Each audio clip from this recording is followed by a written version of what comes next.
chai just terrific today. So kudos to whoever made it. And I'm sure the rest of the snacks was wonderful as well. All right. So I'm going to start off with a first question that I would encourage everybody to participate. So the topic is about Pravaha and Sangamam. So for those of you to whom those terms are new, Pravaha is a flow. It's a Sanskrit word that means flow. The flow can be unbridled, it could be structured, or it could be a confluence as well. And so is Sangamam, which is a confluence, okay? So the question is, how can collaborative efforts between traditional artists, arts organizations, and community stakeholders contribute to a more dynamic and inclusive arts ecosystem? Okay, anybody can take it.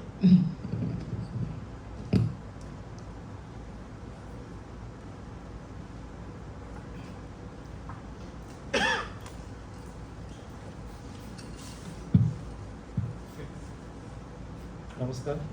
A warm welcome to all of you. It's always important because I sit on both sides of the, I would say both sides, now it's three, it's a triangle here, your question. Looking as traditional artist because I come as a Bharatanatyam dancer. Also I run my own dance company, come a foundation called Sankhya. What we have been trying to look is, as a traditional artist, how do I make my art contemporary? And when I'm looking at the foundation, I'm also looking at how does it reach to an audience. When I'm saying I'm a traditional artist, because dance is a living art, it's a living heritage. It has lived with us, especially in India. It has lived through many, many, many centuries. But I can't keep saying it's a living museum piece. It lives with me, breathes with me. The voice of the art should change the way I am changing in today's world. And there's a constant practice as a traditional artist at that point, and as an organization to find a way of reaching out to an audience. So there is this whole idea of building an ecosystem for dance is what we are trying in my own city of Pune and Bombay, twin cities where we live on. And what we have now done is we have decided for next 1 year we put up a show of dance every either a Friday, Saturday, Sunday of that third weekend of every month, so that the audience knows that if they have to look at Sankhya, we are performing here. Right. Than waiting for a dance festival to happen and to invite us. So one way of moving forward, I thought, was putting it together, of creating a platform as an organization, creating a platform for work in progress. So we're going to have black box events where there are work in progress events, which cannot be ticketed, of course. Things like this. So I think we'll have to keep working, all of us coming together. It's just me, but we have also now, as an organization, come and met many artists in Pune. And I said, can all of us come together? If I don't have that date available, will you dance? We might have an audience, only 10 audiences coming in. But are we risking it? Or I'm going to wait for an audience? But that also puts the responsibility on my head to make an art, to make something that reaches out an audience and pulls them into the theater.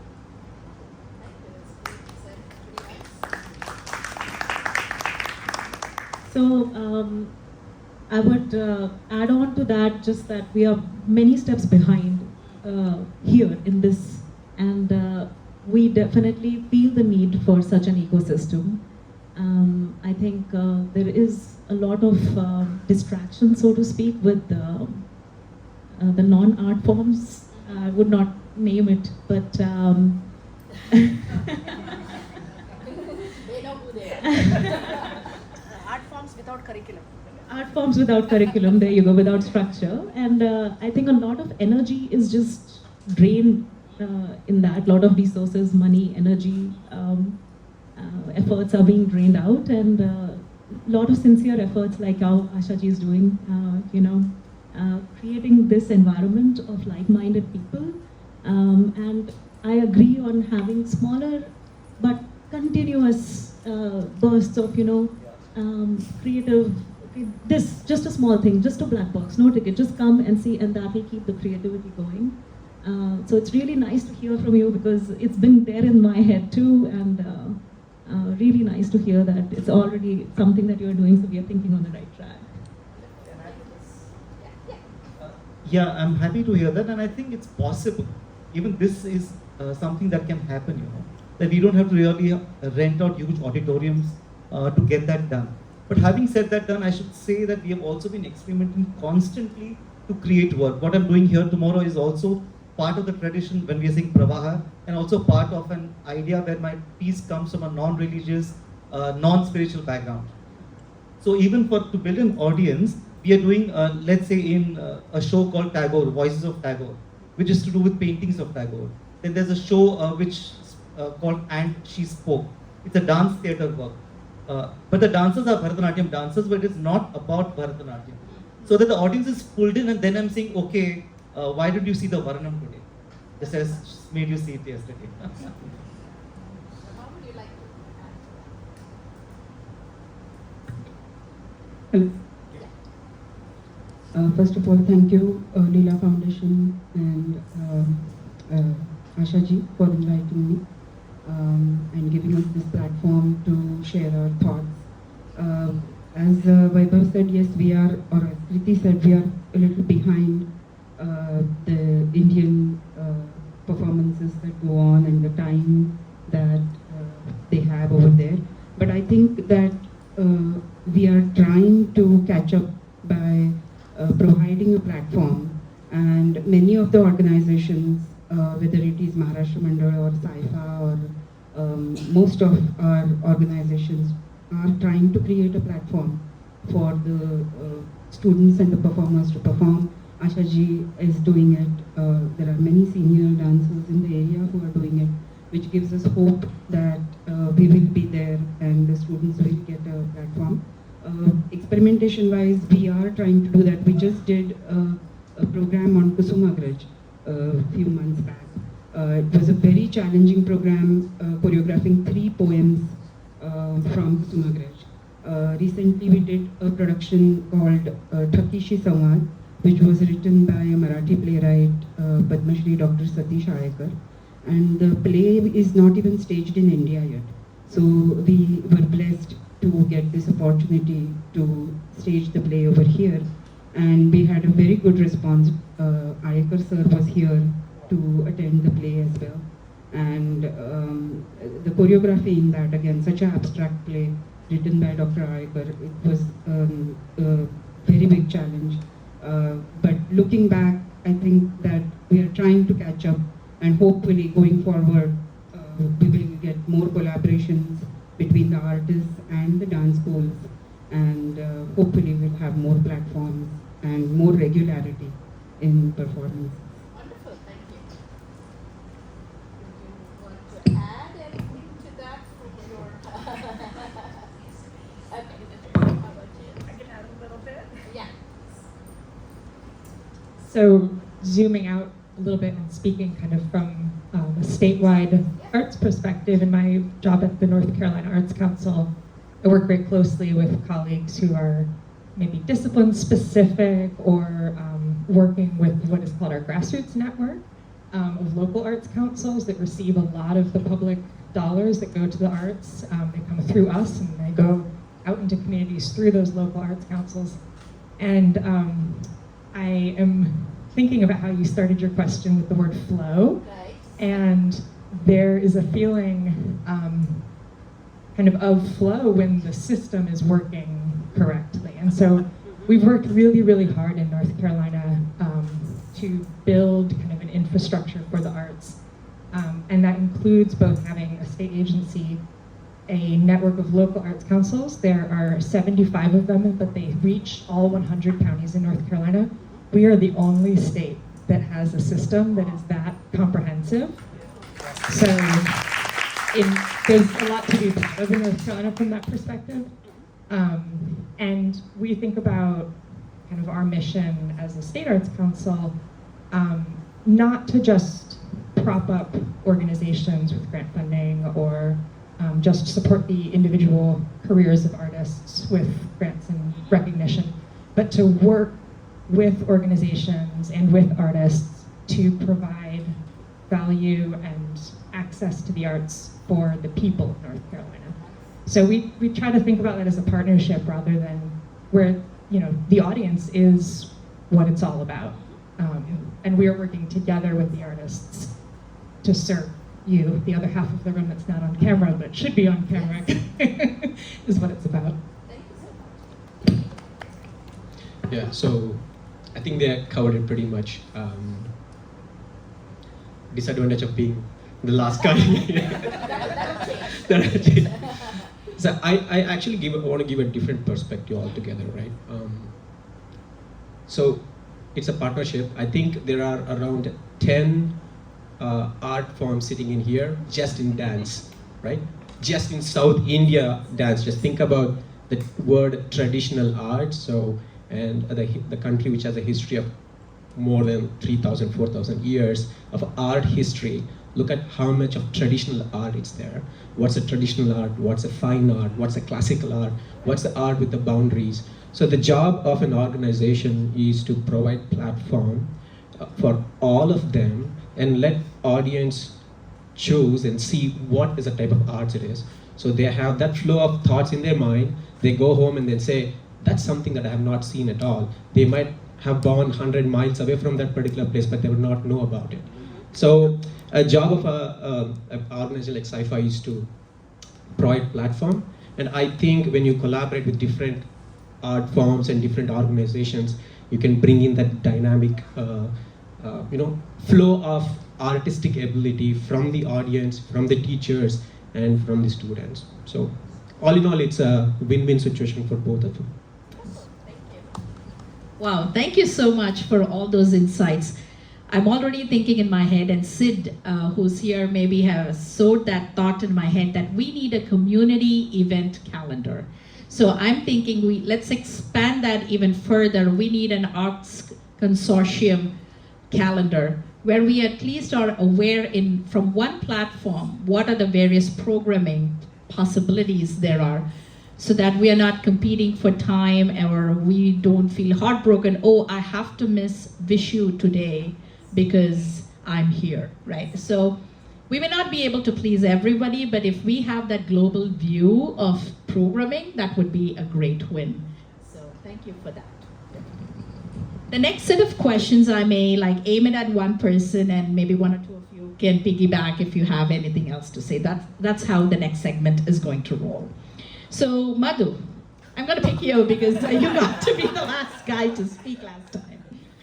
So we're talking about flow, and flows are also currents sometimes. So I want to talk about same currents, but maybe in different shores. So you're someone who works tirelessly to bring high caliber Carnatic musicians from South India to the Triangle. How is the concert experience here in Kerry similar and or different to a music Sabha, Kutcheri or concert back home in India? Can you talk about that immersion experience? Okay. So I'll talk about this in two forms, right? One as an organizer, the other one as a Rasika, as an audience member. As an organizer or an organization in India, our institutions, they are not like 15, 20-year-old. The Madras Music Academy is close to 120 years right now. Shanmukananda Fine Arts in Mumbai opened in 1960.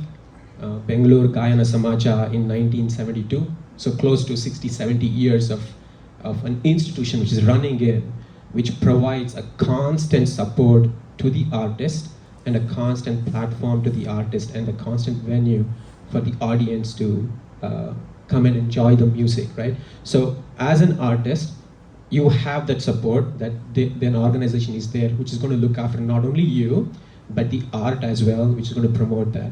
As a Rasika, as an audience, you know that every other Saturday or a Sunday there's going to be some program or other where I can go. Not only you can enjoy, but also you can take your kids too. That's the over there. Over here, we are not an institution yet. But thanks to these two who are sitting here, we will become one we will become one. I think we'll become one soon. So that's the difference from the organization, right? We have to strive hard to host artists like Vaibhav or other artists, right? It's not easy. The economics is not easy. That's from the organization perspective, right?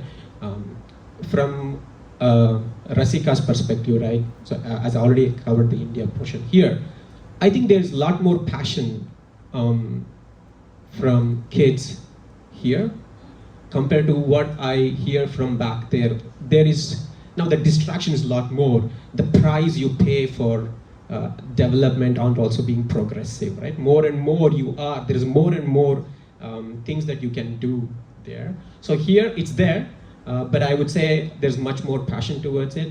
Whether the passion is a parent-generated passion or whether the passion is coming from the kids is yet to be seen, but I see there is a hunger and there's a need for it. So it's been asked by the parents, when are we going to do this program, when are we going to do it? So there's support building up from the state for us to be an institution, but there is also a support which is coming in from the kids as well. Thank you, Madhu. I liked his gentle use of the word parent-generated. Would any one or two of you like to add anything to that about the cultural or immersive experience of a concert or an artistic program when it is staged in a home away from home? Anyone? Yeah, right. Since you spoke of the immersive experience as an organization, my travels across most of my US tour, of course, and for most of the Indian dancers have always been organizations that soon could happen, but Saifa and foundations like them. But throughout, I was in LA just before we had this performance. It's an extremely immersive experience for us to be here. And the audience is equally good, sometimes better. They're much more disciplined than this artist in Rasikas in India, who can get up between a performance and just walk out. And I find that has been inculcated, and LA was absolutely touched by the audience that they've created there. And this is my experience everywhere that I've traveled.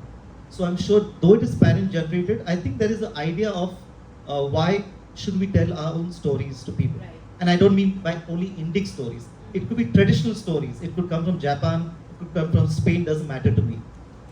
All we land otherwise with one fairy tale that we have here. And there's such amount of epic literature around the world. So I think though it may be parent generated, it comes from that concern, but there's a lot of hope. And I see when I'm taking workshops also. Thank you, Vaibhav. And a little education goes a long way because many of the audience may not be aware of the format of a performance.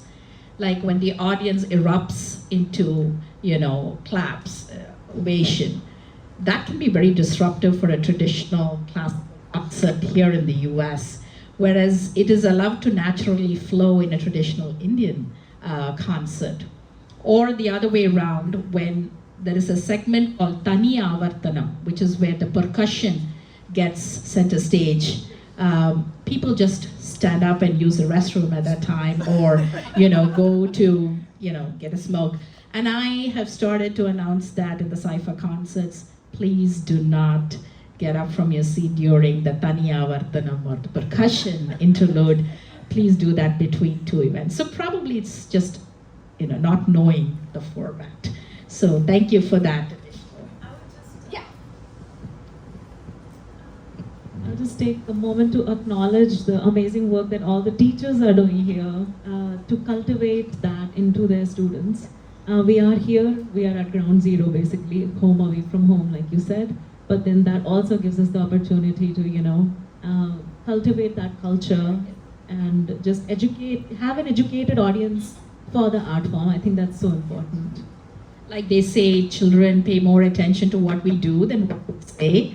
So I think the art instructors here are doing a great job of leading by example. So thank you so much for that.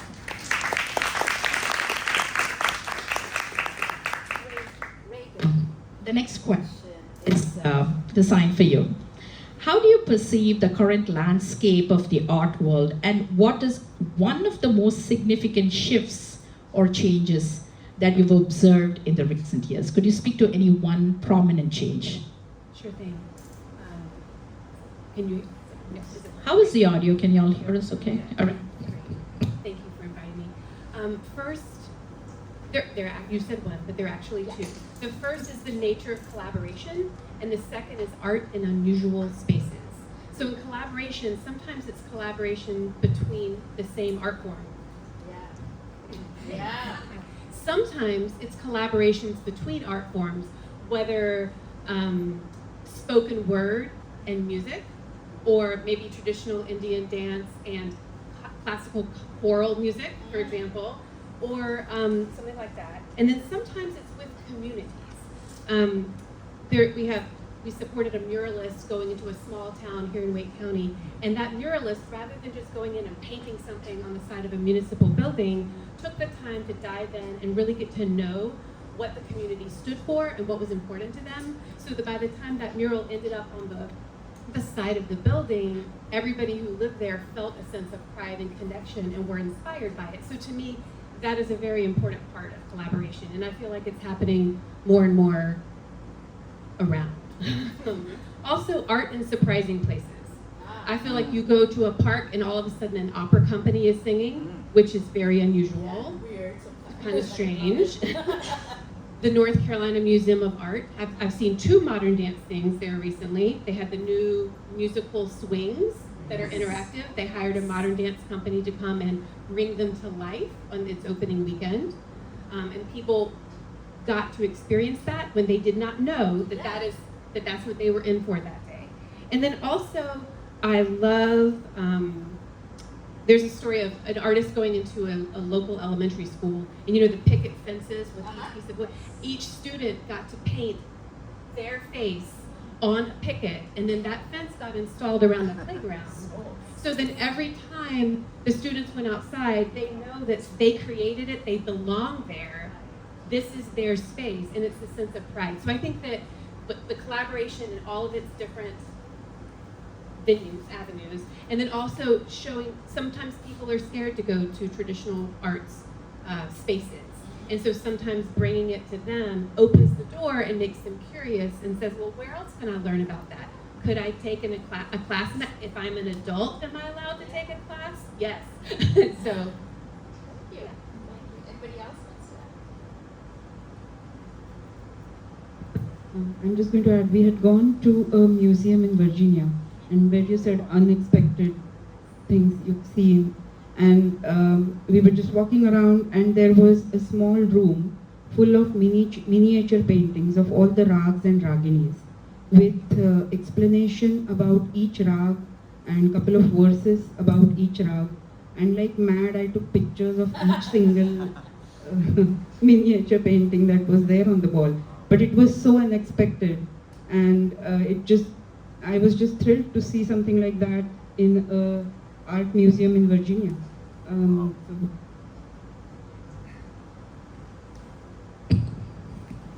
The ability to delight and to surprise is like the main component of art, and thank you so much for touching on that. And that allows us to have some creativity to think about artistic presentations in the least expected spaces. I'm now going to jump to Kriti. What do you incorporate, how do you incorporate a traditional dance form like Kathak into contemporary dance education? What are any specific challenges or opportunities this blend presents to you?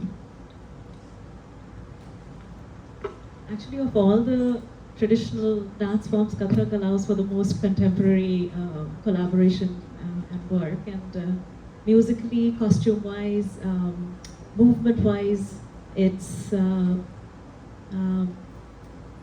blends more freely.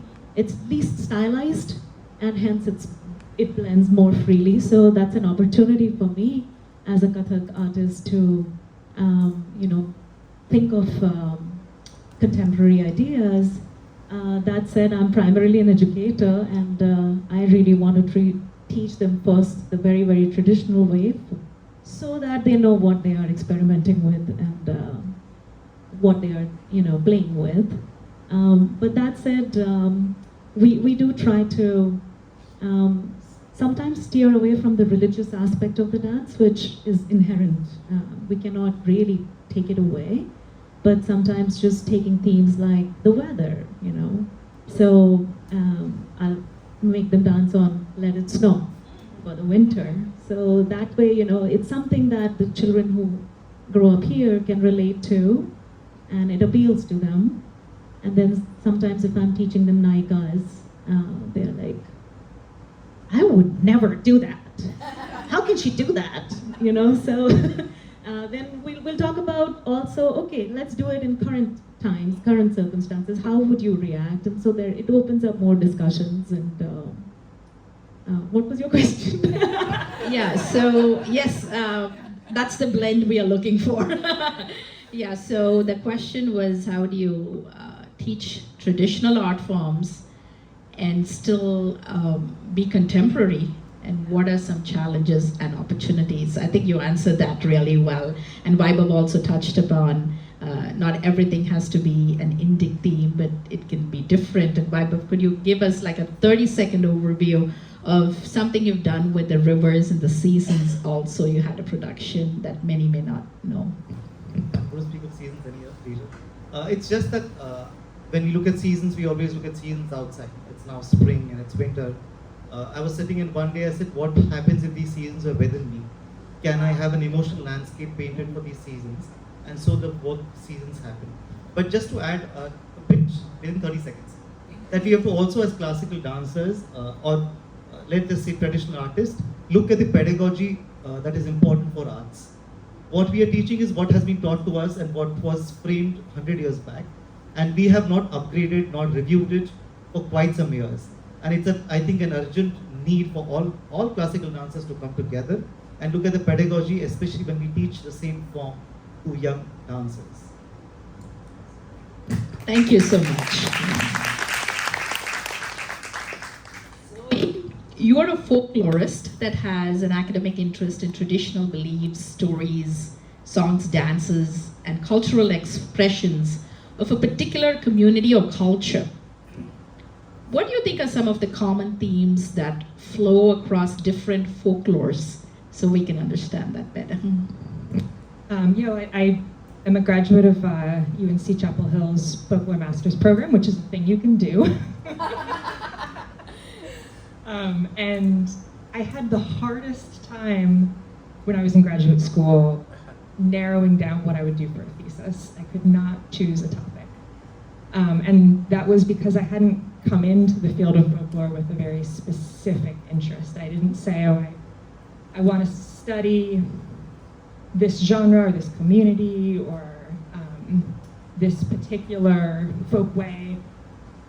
I was interested sort of in public folklore, public folk life, which is just bringing cultural arts, bringing folk life to the public through events, through festivals, through programming. And I was interested in that as a very kind of big idea. And so in order to have that kind of a generalist perspective, which is very helpful in my job now because I work in all 100 counties and you can't just only care about one thing. You have to have sort of a lens that allows you to see value and understand kind of what's up with everybody's thing. And it was very helpful to be that kind of a generalist and to kind of value what was going on under the surface of everything that we call folk and traditional arts. And I think that one of the biggest sort of uniting truths about folk life and traditional arts has actually been sort of touched on here. But that is that it serves a purpose for us as people who live together. And I think sometimes people hear the word tradition or they hear the word folk and they think of old things and things that have not been updated in hundreds of years.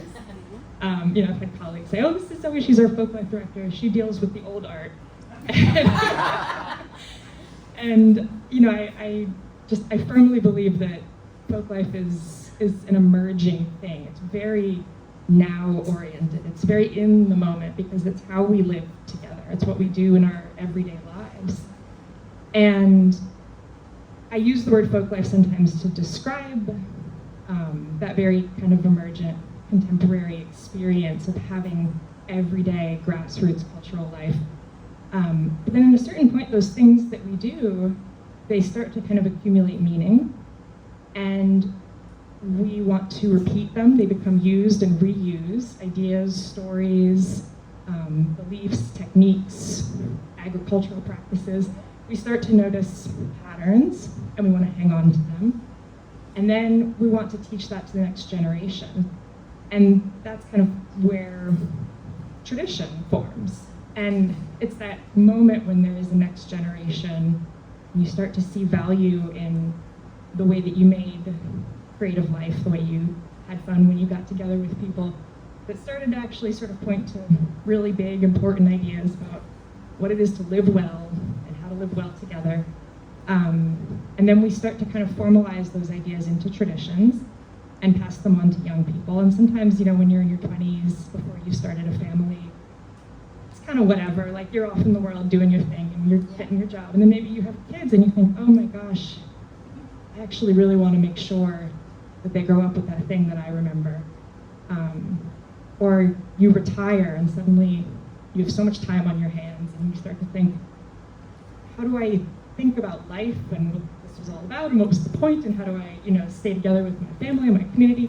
And you might turn back to those things that you were exposed to as a child that were given to you by your parents, as culture, as traditions, as family folklore. There's even a term just family folklore.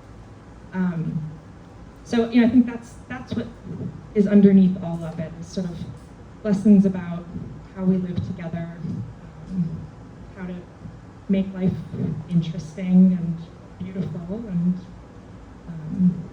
that's, you can find that in every form of traditional art anywhere. And all of the stories that have been shared on this panel, I hear the exact same thing from artists in other communities and other genres. So there's so much sort of universal under all of it.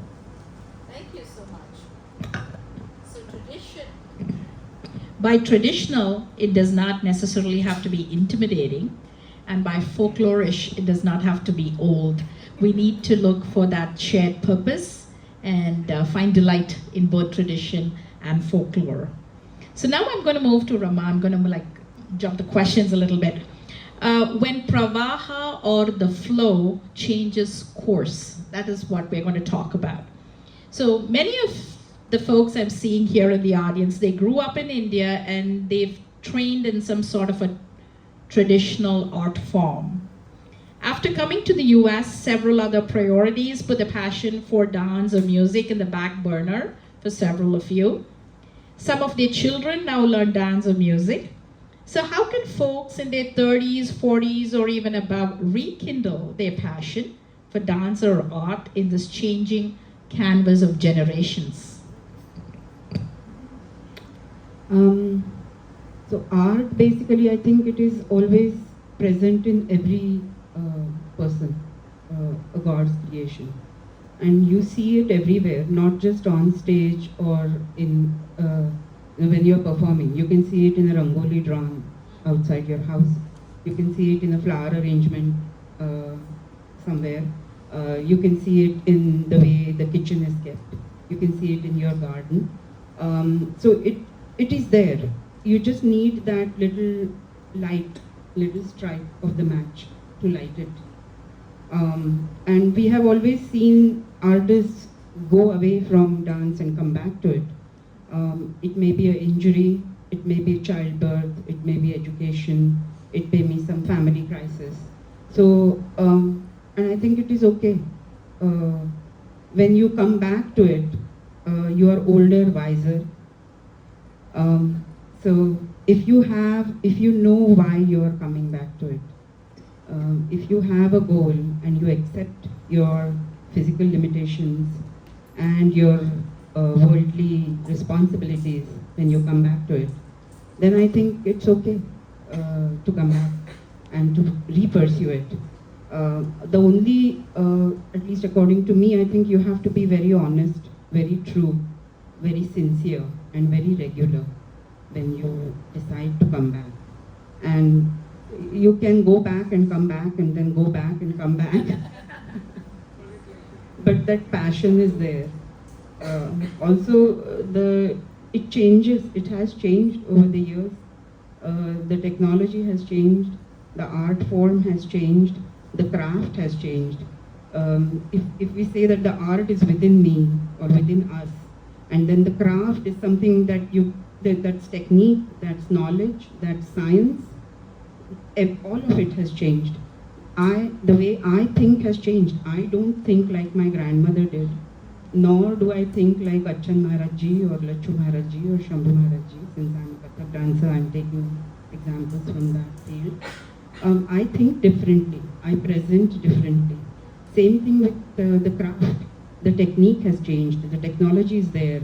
I remember in my notebook, in my old notes from some 94, 95, I have stick figures drawn to remember the choreography. And my students always make fun of me. Somewhere I have written, fold your hands and make a figure of 8. Oh. So basically fold your hands and do. So that's my figure of 8. So we had written down the choreographies, which nowadays we don't need to. We have been blessed with having audio, video where we can see every nuance, every hand gesture, every body angle that has been taught to us. So I think coming back to it might be a pleasure for some people. Thank you so much. For those encouraging words and pearls of wisdom. And I know in your dance school and also here at Leela School of Dance, we have a lot of folks who have rekindled their passion for the dance, and I've heard they are some of the best students Asha has had so far. Yes, Asha? Yeah, so they're all represented here. Would anybody else like to jump on to the generational challenges sometimes artists face and how we could overcome that? But 30 seconds each if anybody has any additional thought to share. Oh, yeah. So I'm not an artist, so it's difficult to express those challenges. But I'm not at that age. But I think there's a challenge that needs to be addressed here. So the challenge is this. For us, a generation when we grow up, I think most of you would agree also, because our art forms are like that, the devotion came first, then came the art. Right? I see most of them nodding their heads, right? So the devotion came first, then came the art. So now we have grown up a little bit, and then now our kids are getting into this. So art comes first, and the devotion is a question mark yet, right? The spiritual aspect of it.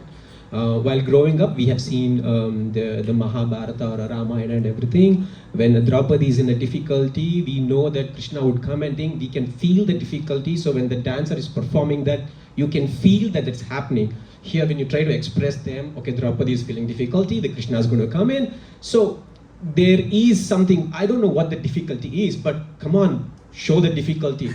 Yeah, I'm trying to show the difficulty, but no, you need to do better in that. You need to show the thing, right? So that's the challenge. The challenge aspect is, how do you bridge that spirituality gap, right? It's going to come. It's going to come after the art will help you to go there.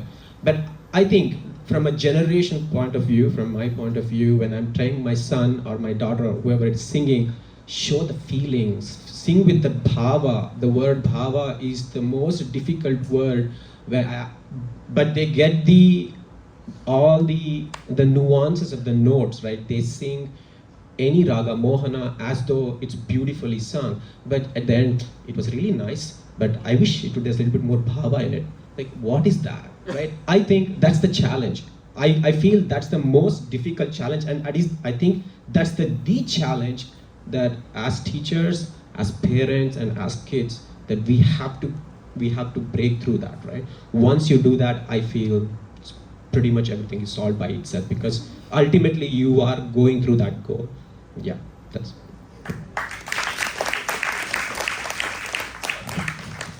Thank you, Madhu, for putting that so succinctly.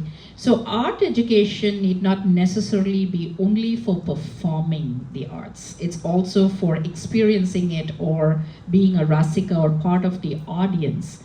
And through that, we learn to appreciate the, so not everyone learning art needs to be a performer. It could be a rasika like me. But also you talked about the bhava, which I'm going to translate to some of us who may not know the term, is expression. So how do you assimilate the meaning of what you want to express and then bring it out, right? And then articulate it. You need to assimilate it first and then articulate it. So language plays a huge role, and a lot of the traditional art forms from India could be predominantly in Sanskrit or Telugu, which may be an alien language to many of us. So there again, the responsibility for our art instructors to also have allied courses in music, language, appreciation, and things like that could potentially bridge that gap. All right, this question is for everyone, and I'm going to start with Vaibhav. Barriers to Pravaha. You know, there are times when your creative muse is flowing like, you know, there's no stopping it. But oftentimes it's not just the artist, but there may be several other barriers artists, instructors, and art leaders experience that curtail their flow of creativity. Could you address any one prominent barrier that you have faced that curtails the pravaha of your creativity? To me, it is generally when I have to jump the roles between the artist, the educator, the choreographer. It's quite a challenge. I'll be very honest. Personally, I find when I have performances, stop teaching for some, I'm choreographing things that stop. For me, the pravaha's flow stops at that point because you need to be immersed in what you're creating. And I'm constantly trying to find where is the artistic flow coming from. And then, to be very honest, at this point of time, I'm supposed to be premiering a work in August, and I thought I'm going to have a lot of time to think as I travel, and I don't have it. I just don't have ideas. And I find there's a barrier now that I need to just stop everything from May 1st to May 12th and devote myself just thinking. Thank you. Can Kriti and Ramaa jump in on not just what curtails your creativity, but any barriers you're finding for the kind of work that you're doing related to arts? There are so many, and I'm very, very thankful to be paying bills and having groceries to do and kitchen work. I'm thankful for that, but all of these are barriers to creativity. My everyday stuff that I have to do. Like Vaibhav said, you have to be in a zone to be able to create. And with the everyday stuff, I have to pick up Akshay from soccer, and then I have to go teach, and laundry to do, and all of that. Is can't run away from all of this, and this is definitely a barrier. So I think the biggest barrier would be if I was a millionaire, I wouldn't really have to worry about all of that and then be really creative. So funding and resources. Ramaa, would you like to add anything to that? I think when I'm in my when I'm wearing my creative hat, what I miss the most is having a sounding board. When you're in India, I have my Guru Bhaginis, my colleagues, my teacher, my gurus around me, where I can just go in the morning and talk to her and get my juices flowing, so to say.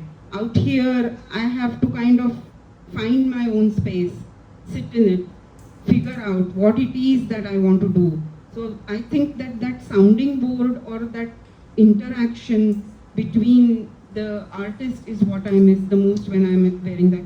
Thankfully, we have a lot of artists in this area where now I can use them as a sounding board and debate and think about that this is what I want to do, what do you think, is this rag okay, can we try this out, can we figure this out? So now I think we are getting there, but about 10 years ago or so, that was my biggest barrier, I think, that I needed somebody to just talk my thoughts out to and get some feedback. And Zoe, you do your role is a barrier removing role, I think, from what I understand. So any thoughts on how you may be that barrier remover, or what are some barriers that artists come and talk to you about? Let's see, barriers. They're afraid of writing grants. So I found that the best way is for you to call me and have a conversation, and then that's even how I write. Like when we also have to apply for grants to the North Carolina Arts Council,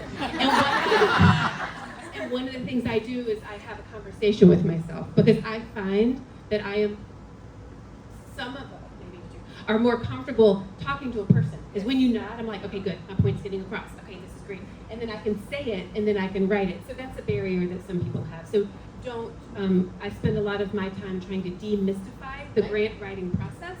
And there's no magic language, just clarity and sincerity go a long way.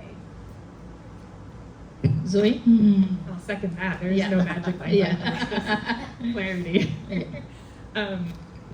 I'm thinking also about something that I noticed specifically in the sort of folk and traditional arts world, which is our changing relationship to time and how much time we feel we have.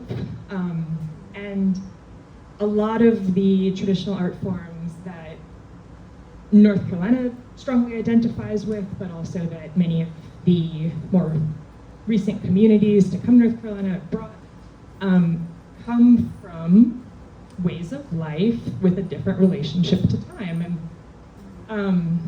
And it is very hard to hold on to that in the modern world when you're living by the clock, and we think of time as money, and we think of time as scarce and needing to be sort of doled out on productive things only. And it kind of just eliminates that part of the brain that will just wander and have 2 weeks to just think. And traditionally, many people would live by sort of seasonal calendars, going back to the seasons idea. And winter would be a time for spending time on certain things, and summer would be a time for spending time on other things, and the harvest season would be a very busy time.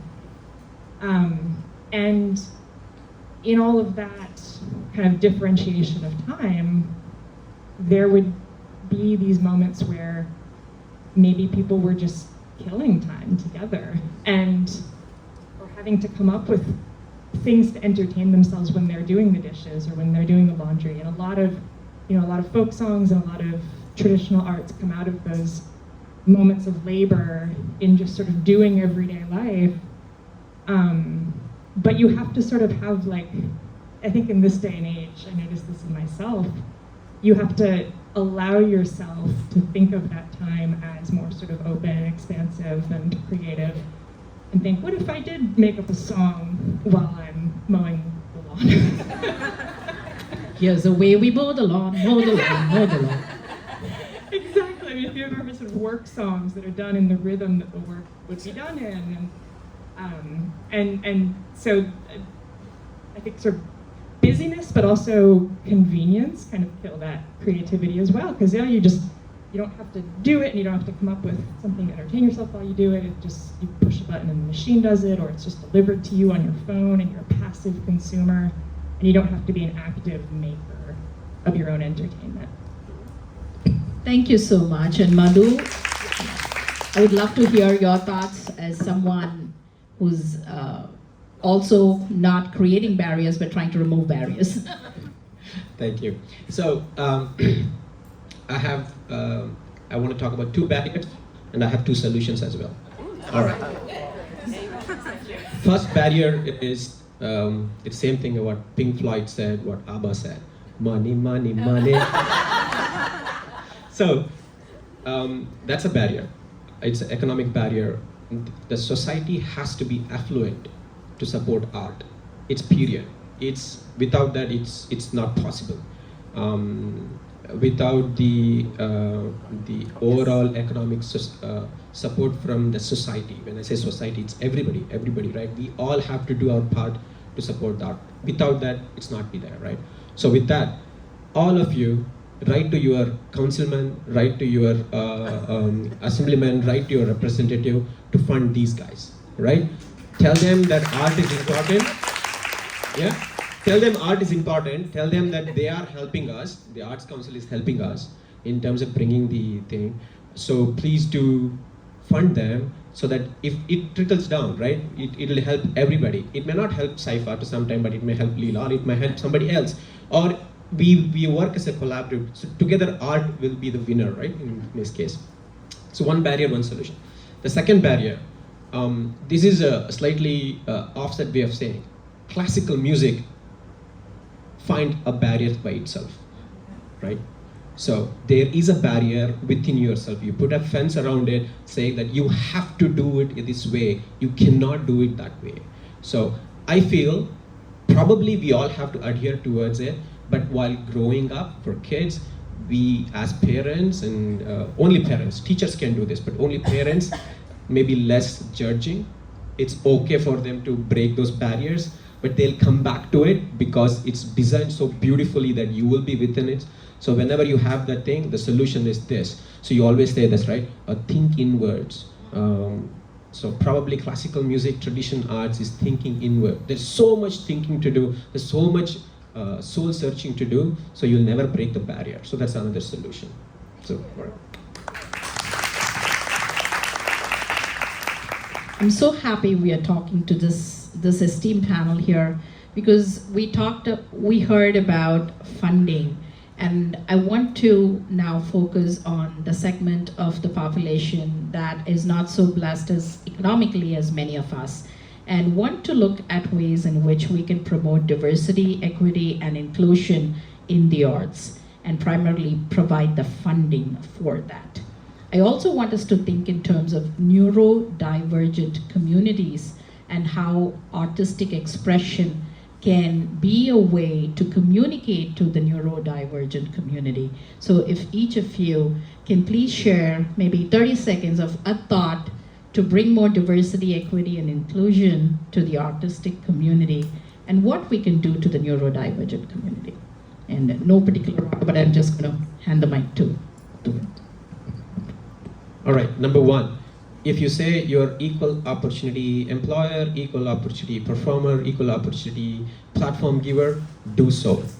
Anybody who says, I want to learn a dance, I want to do it, I want to perform and everything, of course, there has to be an artistic ability towards it. That is something they have to work through to get it, right? You're not going to give it for free.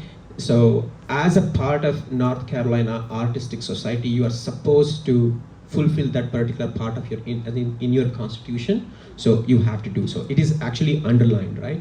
That's the one part. The second part is this. There are many organizations. For example, there is ICMDS, which does the Hindustani portion. Saifa does the South Indian Carnatic classical portion. And there are artists who come and say, I want to perform in your organization. It's not possible for us to do so because our charter doesn't help us, right? At that point of time, we collaborate with other organizations. So collaboration is another way of solving this sort of thing, right? But in general, almost all organizations here are equipped with that basic constitution that we are going to support whoever it is. It doesn't matter, as long as they have the artistic acumen and ability to perform on the stage.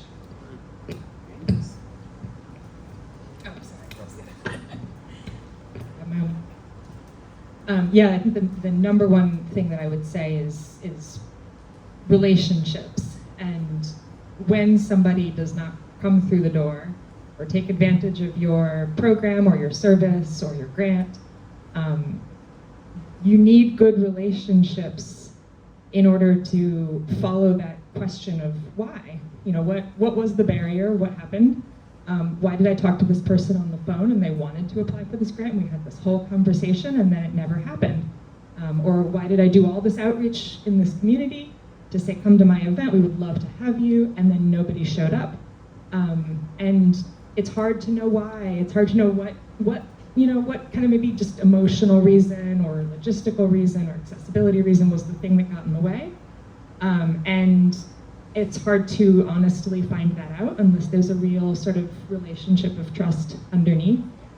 So there's a lot you could, talk forever about the sort of successes and obstacles of trying to kind of build more equitable systems, but none of it works without actual honest human-to-human relationships where we can learn what's going on when it's not working the way that we thought it might. Thank you.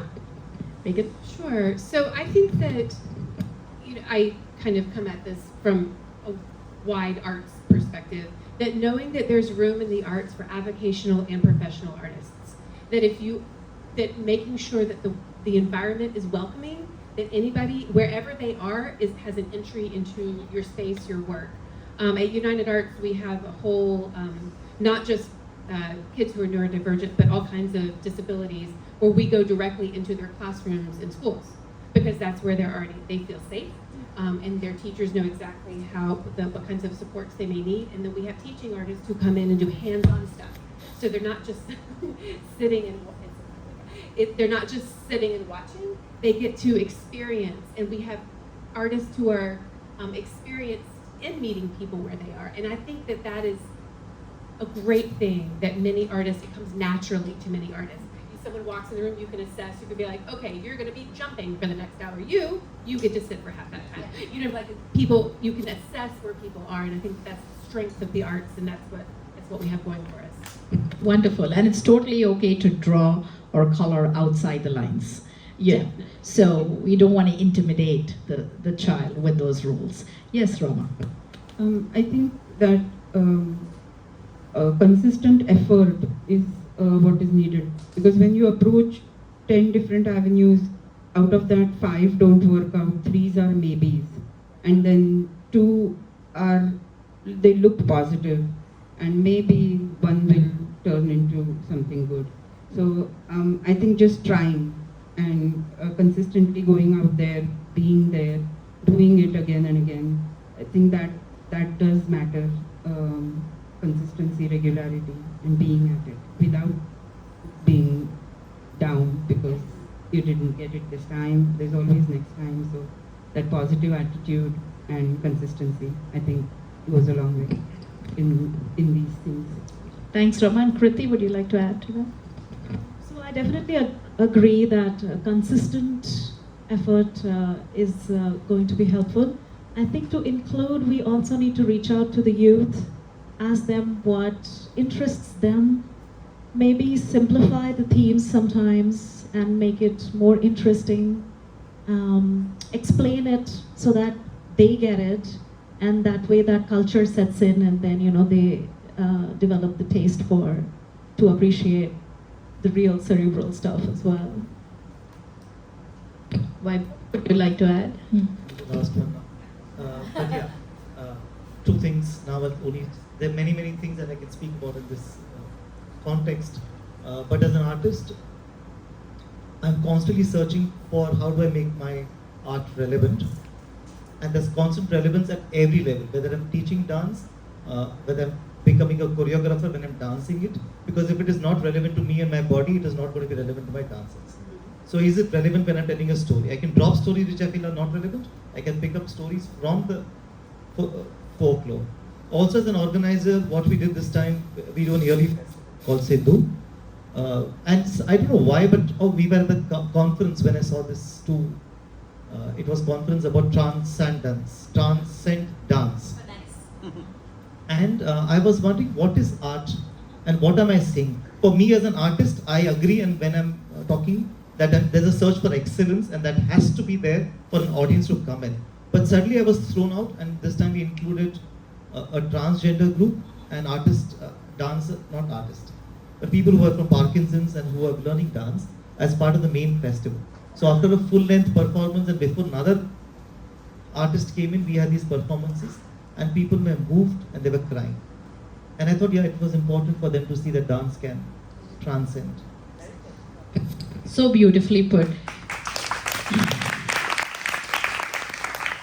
So through these discussions, we are trying to remove barriers. We are trying to not define ourselves as silos, but also look for that confluence and flow across and through and within, and make art more accessible to people who think they are not worth of art, because art is something that you do in your pastime.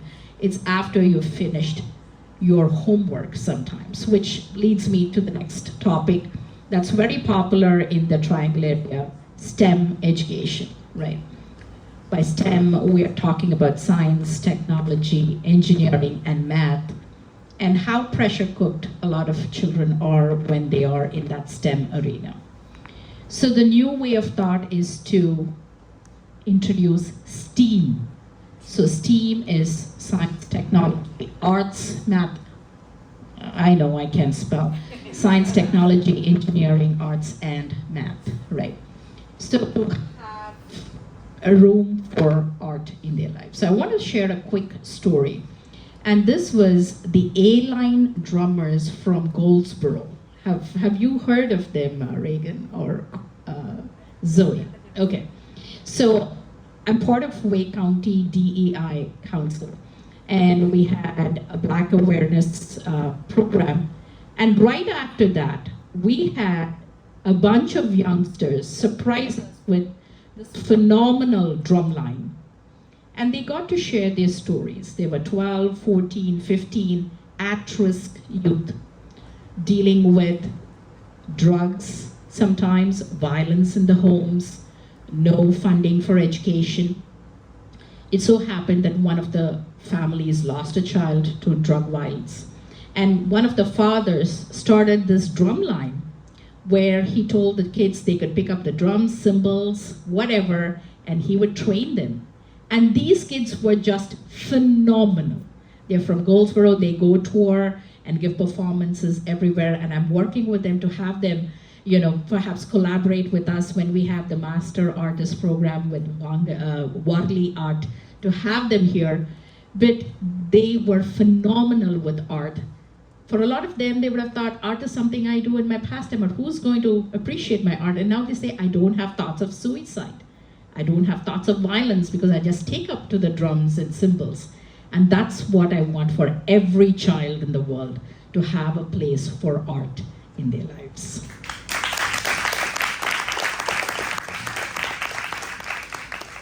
So, Vaibhav, you said you were the last one the last time, so you're going to be the first one this time. And this may not totally resonate for Zoe and Ragen, but I'm going to try, all right?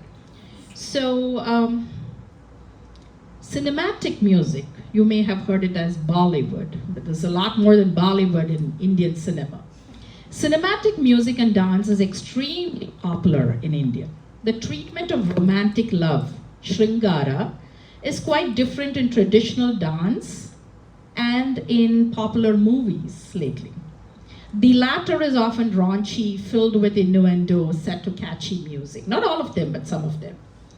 Do dance instructors have a responsibility to preserve tradition, especially when teaching dance to minors in this age of ubiquitous access to all kinds of dance forms? I'm looking at the various reality shows where I have 5 or 6 year olds doing very suggestive choreography there, and I wonder, what are their parents thinking? Am I being prude there?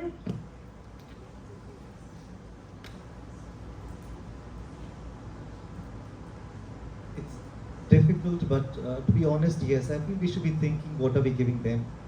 I don't teach kids, to be very honest. I have not taught any of these age groups in my own life for many, many years. I've only been focusing on the professionals. But when I look at those TV shows, I do feel that we should think of what we're giving them. And there is a difference between Bollywood music. It's not about good or bad, necessarily. But when we're speaking about traditionality, about spirituality, I feel that there is a difference that I would like to, that the teachers can draw on when I'm saying, look, this is a Bollywood number, and it is talking about the heroine saying, come. And here I'm doing an Ashtapadi where Radha saying, come. Yeah. But what makes me not dance to the Bollywood number, and what makes me feel this is different?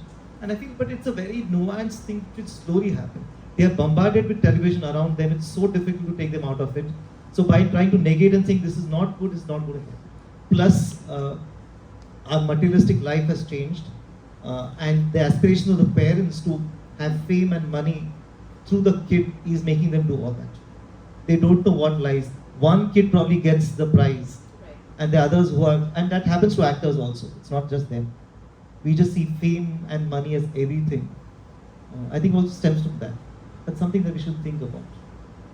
Thank you, Kriti and Rama, since you're also instructors. So, it is the responsibility of the society as a whole, not just us as teachers. Or I would say, oh, it's primarily the responsibility of parents. What are they thinking? How are they even letting their children dance like that? But yes, as educators of, classical dance, if I make it interesting enough for my students where they stick with the art form long term, then I think I'm doing something right. And I was at an event recently where there were all sorts of dances. There were folk dances, there were very raunchy Bollywood dances, and there were classical dances, all mixed. And everybody was watching everything, and my students were there. And high school kids. And they don't have time for anything else. They only come to my class. I know they don't do anything other dance forms. And they are looking at some of this raunchy stuff, and they're like, what are they doing? Ew, I can't tolerate this. So, it made me so happy that they have taste. They've developed taste over the years. So, I think the, long term, not by being preachy, but it's just, if we keep them immersed, they will realize that, yeah, this is of value.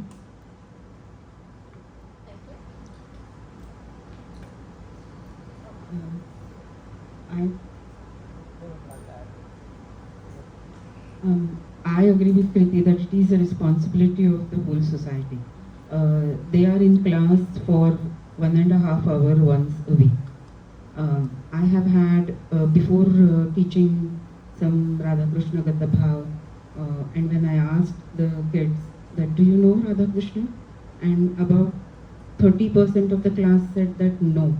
So my homework that week was go home and listen to a story from your parents or grandparents about Radha Krishna or Shankarji or Ganeshji, because there is some mythological element that we have to accommodate in the dance today. The vocabulary is difficult. They need time to acknowledge, accept, and get that vocabulary out of their system. So again, I think that hammering it every week, every day, at home, in class, and imbibing that culture, it is not just sending them to a dance class or wearing Indian clothes that gives them that sense of culture and tradition, but those values are instilled through family, through parents, grandparents, cousins, sisters, and through the society as a whole. When we take them to Maharashtra Mandal Ganpati program, they see things that we don't do at home, Aarti, this, that. It's part of the culture, and that's how we imbibe values in the kids over here. And they're all good kids. They do, the today's generation, I think, is more curious and more vocal. I have had the discussion with my students so many times. I have taught Draupadi Vastraharan n number of times, and every time before I teach, there is this massive discussion in class that why are we learning about this, which is this many years old, and why do I have to learn this now? And all I tell them is go home and read about Nirbhaya. If Nirbhaya can happen in today's world and today's age, how is Draupadi Vastraharan dated? And when they go and read up on that, and then they come back to learn Vastraharan, they have a completely different perspective. So you just have to give them that it is not that old. It still happens in today's world. You are just not aware of it. And expand your horizons. Go read up. And it's there. It's there in today's world. So go read up. Thank you. Zoe or Ragen, if you want to talk about Coachella or any other, something that is relatable to what I'm talking about, and add your 2 cents about our responsibility. Is that a different audience for that? Or when I'm talking about minors interested in music, I'm not talking about adult population. Internet influencer children. Yeah, love your thoughts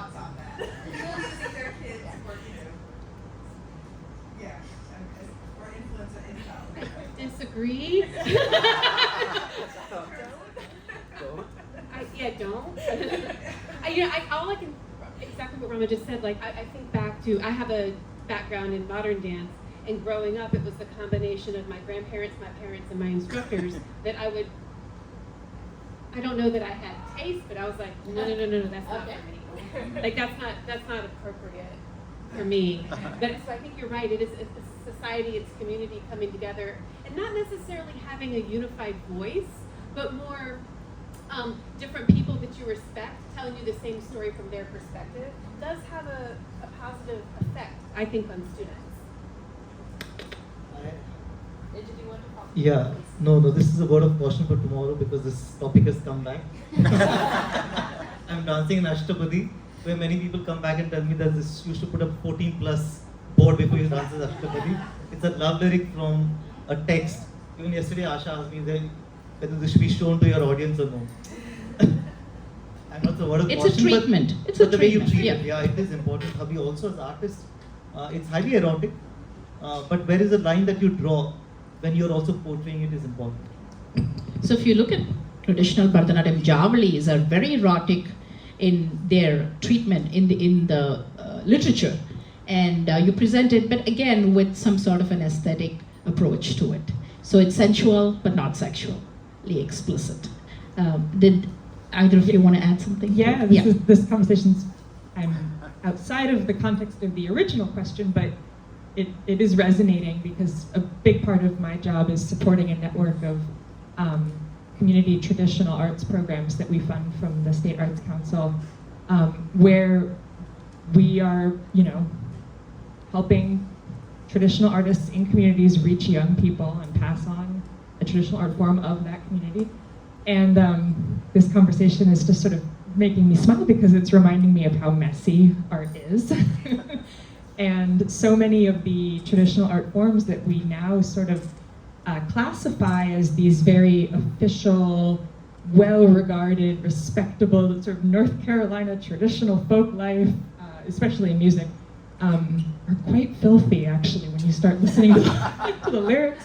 Old-time music, blues, ballad singing, people are getting murdered, people are getting abused, there's crazy stuff happening in these stories. Some of them have kind of uncomfortable backgrounds that we now understand better than we used to, and so there is this question that comes up of like, what happens when we want to teach it to the kids? And a lot of the programs, that we work with are asking these same questions, and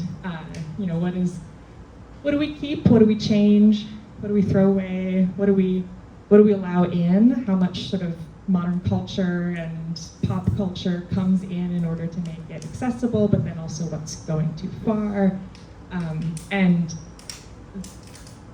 I think the important thing is this is the conversation and not necessarily the answer, but that you're having the conversation. And that's kind of something that people say about tradition itself, is it's not the thing, it's not the outcome, it's the dialogue about it.